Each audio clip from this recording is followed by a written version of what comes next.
එක තරහයි තාත්ති. මේ දවස්වල හරියට බිසි. ඉස්සර වගේ මං ගැන හොයලා බලන්නේ. මට එච්චර ආදරෙත් නැහැ. එහෙම නෑ බබා. මම ENTC සිලෙක්ට් වුණාට පස්සේ මට වැඩ වැඩි. මට අභිනය ප්‍රැක්ටිස් කරන්න තිබ්බා. ඒ ආසේ ප්‍රොජෙක්ට් එකක් තියෙනවා. ඔය ඔක්කොම තියන් එකක් කරන්න ඕනේ. ඔයාට ඉතින් මේවා තේරෙන්නේ නෑනේ.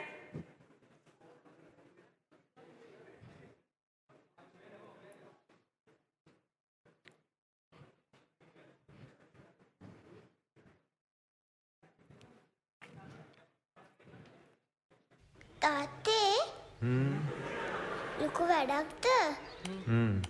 මොකන්ද? අලුත් ගයක් ඩිසයින් කරනවා. යකෝ තෝ ETC කියලා මොන කෙම්මලකටද ගෙවල් ඩිසයින් කරන්නේ? බොරුකාරයා. ඔබේම ප්‍රියයන් ඔබේ ප්‍රථම රාජකාරිය කරගන්නට අමතක නොකරන්න. කොමර්ෂල් ක්‍රෙඩිට් මනුදම් පෙරටු මූල්‍ය සමාගම